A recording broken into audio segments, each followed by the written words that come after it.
Justement, ce Premier ministre qui essaye de faire au mieux économiquement, selon ce que vous dites, a fait face à sa première motion de censure défendue par le nouveau Front populaire. Elle a été rejetée. Je ne dis pas qu'il essaie de faire au mieux, je dis qu'il est dans une situation difficile dont il faut tenir compte quand on apprécie ce qu'il fait. Et moi, j'essaie de tenir un discours de rigueur et d'exigence, parce qu'on peut bien entendu, sous prétexte qu'on est dans l'opposition, c'est mon cas, taper comme un sourd, prendre des postures à la tribune de l'Assemblée nationale. Vous l'auriez voté cette motion de censure? Vous, Raphaël Glucksmann, dit que s'il avait été député, il l'aurait voté. Mais je comprends parfaitement qu'on vote la motion de censure dans la mesure où, j'ai déjà eu l'occasion de m'exprimer sur ce sujet ces derniers jours, le gouvernement est dirigé par un homme,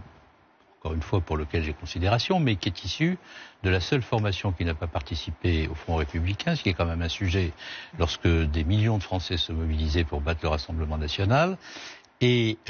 qui est placé sous la surveillance du Rassemblement national, que nous sommes coalisés pour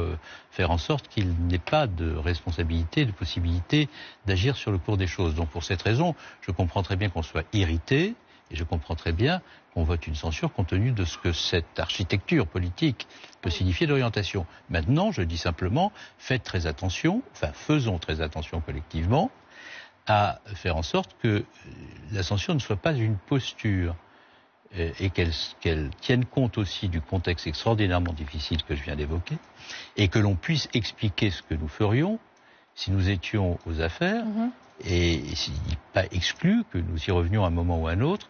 de telle sorte à ce que derrière la détermination à dire ce qui ne va pas, il y a aussi une capacité à proposer un chemin. Sinon, nous aurons la droite et l'extrême droite pour l'éternité, ce qui n'est pas mon souhait.